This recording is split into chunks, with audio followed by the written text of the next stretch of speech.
செம்மறி ஆடு மற்றும் நரியின் புத்திசாலித்தனம். ஒரு நாள் ஒரு காட்டில் நரி சுற்றிட்டு இருந்துச்சு. அது வேட்டைக்கு போயிட்டு திருப்பி வர வழியில் தெரியாமல் தவறி கிணத்துக்குள்ளேயே விழுந்துருச்சு. கிணத்துலேருந்து வெளியே வர்றதுக்காக அது நிறைய முயற்சி பண்ணுச்சு. ஆனால் அது என்னதான் முயற்சி பண்ணாலுமே அதனால் வெளியே வரவே முடியல.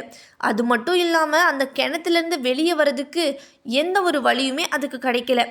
தூரத்தில் ஒரு ஆடு, செம்மறி ஆடு வந்துட்டு இருந்துச்சு. அதை இந்த நரி பார்த்துட்டே இருந்துச்சு. கொஞ்ச நேரம் ஆனதும் அந்த செம்மறி ஆடு இந்த கிணத்து பக்கத்துலேயே வந்துச்சு. உடனே நரியை பார்த்து, நரி சகம், ஏன் நீங்கள் இங்கே இருக்கீங்க, உள்ளே என்ன பண்ணிட்டு இருக்கீங்க அப்படின்னு சொல்லி கேட்குது.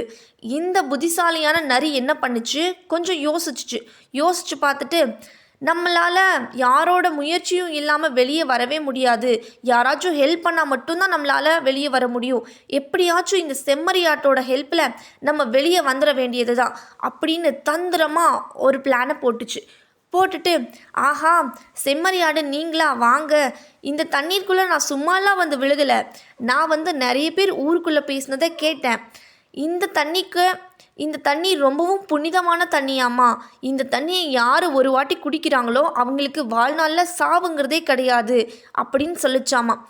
உடனே இதை கேட்ட செம்மறி ஆடு ரொம்பவும் புத்திசாலித்தனமாக இருக்கும் அப்படின்னு நினச்சி, நம்மளும் இந்த தண்ணீரை குடிச்சிட வேண்டியது தான் அப்படின்னு சொல்லிட்டு, நானும் குடிக்கிறேன் அப்படின்னு சொல்லிட்டு அது கீழே இறங்கிடுது. கிணத்துக்குள்ளே குதிச்ச உடனே ஆடு உள்ளே வந்துடும். நரி உடனே ரொம்ப நன்றி சகோ அப்படின்னு சொல்லிட்டு ஆட்டோட முதுகில் ஏறிட்டு ஆட்டோட கொம்பை பிடிச்சி வெளியே வந்துடுது. நரி வெளியே வந்ததும், கொஞ்சமாச்சும் உனக்கு அறிவு வேண்டாமா, யாராச்சும் இந்த தண்ணியை குடித்தா சாகாமல் இருப்பாங்களா, தண்ணி குடித்தா சாவே வராது அப்படின்னு சொன்னால் நீ உடனே கேட்டுருவியா, உனக்கு எங்கே போச்சு புத்தி, இப்படி நல்லா ஏமாந்துட்டியா ஆடு அப்படின்னு சொல்லி ரொம்ப கிண்டல் பண்ணுது. இதை கேட்ட உடனே ஆட்டுக்கு ரொம்பவே வருத்தமாயிருச்சு. நான் ஏன் இதை முன்னாடியே யோசிக்கல, ஏதோ ஒரு ஆர்வக்கோளாறில் நான் கீழே இறங்கிட்டேனே, ஆனால் நான் இவ்வளோ ஏமாந்து போயிட்டேனே அப்படின்னு நினச்சி ரொம்பவே ஃபீல் பண்ணுது.